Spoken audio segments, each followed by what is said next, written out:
Hey guys, it's Scott here from Horse Racing Daily, and we're going to go over the second race for the 2020 Arkansas Derby. And we're going to let the race play, and then we'll talk about it after it's Wells done. Bayou absolutely beat the gate, and he's going to be able to pick his path for Florent Geroux. Wells Bayou has the lead. Nadal was a step slow early, and now he'll run up into second, but Wells Bayou dictates into the clubhouse turn. Nadal and King Guillermo are second and third. Storm the Court is fourth. Finnick the Fierce and Code Runner are next. Then Tyshawn. He's made his way to the whale.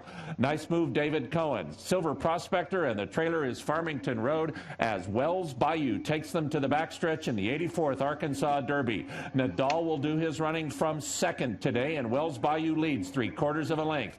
Nadal has settled into a good stride, and now he's going to press the pace up the backstretch, and you can see these two quicken on. Wells Bayou's a half length in front of Nadal. King Guillermo and the champion Storm the Court. They eyeball each other and the front runners with a half mile to go. In the Arkansas Derby, 2.5 back to Finnick the Fierce. Silver Prospector has 7 lengths to make up. Farmington Road is moving outside of him. Then comes Tyshawn, and the trailer is Code Runner, Wells Bayou, and Nadal. Now they're even closer around the far turn, and here comes Nadal to make his move. And Nadal has put his head in front. Wells Bayou is going to have to battle back, but Nadal has taken over a clear lead. He's now 2 lengths in front at the top of the stretch. King Guillermo moves up outside of Wells Bayou. 3.5 to Farmington Road, and Finnick the Fierce and Code Runner. Nadal still has to get a final furlong. He is 1.5 lengths in front of King Guillermo. Finnick the Fierce runs a big one in third. Nadal is 2 lengths in front. King Guillermo and Finnick the Fierce.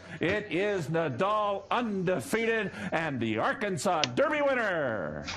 Nadal won by 2.5. King Guillermo second. Finnick the Fierce third. And Farmington Road. Okay, Nadal impressed me, of course, in that race. I didn't even pick him to win. I thought that Charlatan was going to be Baffert's main horse, and Nadal would be one that would fall back, kind of like Cupid did about 3 or 4 years ago in that edition of the Arkansas Derby. But Silver Prospector, he really disappointed me because he beat Wells Bayou in a really good fashion, and he won the Kentucky Jockey Club back in last November. So it seemed like the horse has a lot of talent, and I thought the last race was just a dud and that he would bounce back. So I don't know what to think or do with Silver Prospector. He's probably the most aggravating horse to try to bet on this whole Kentucky Derby trail, because when you bet him, he runs poor, and when you don't bet him, he runs a really good race. I like the way Wells Bayou shot out like a bottle rocket.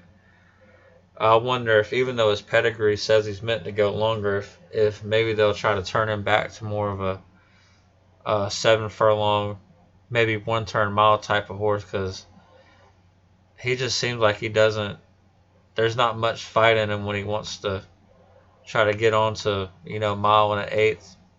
The Louisiana Derby won, of course, but I thought that was a very weak field. And then a couple races back, Silver Prospector went by him with ease. So it makes me question if Brad Cox is going to put him back at maybe a 1 turn mile.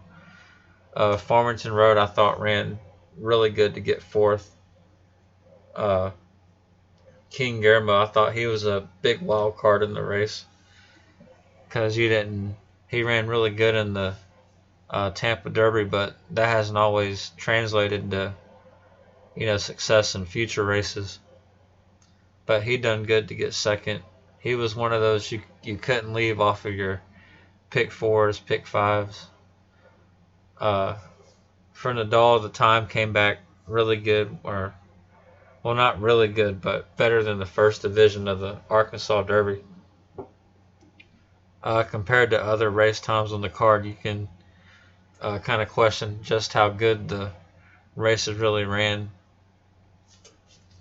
But I want to talk about, for just a second, by my standards, because they ran the same distance at 1 mile and an eighth. Went to 3/4 in 1:10.67 and finished up in 1:47.80. So to me, by my standards, might be a really good older horse to potentially look out for. And it seemed like the older division might turn out to be fairly decent this year. You got Tom's Day Tot, Mackenzie coming back, then Mr. Freeze has ran a couple of decent races, of course, by my standards.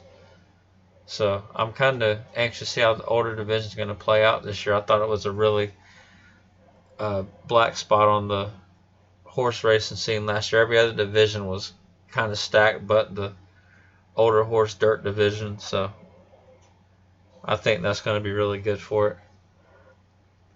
But hopefully y'all made some money on the race.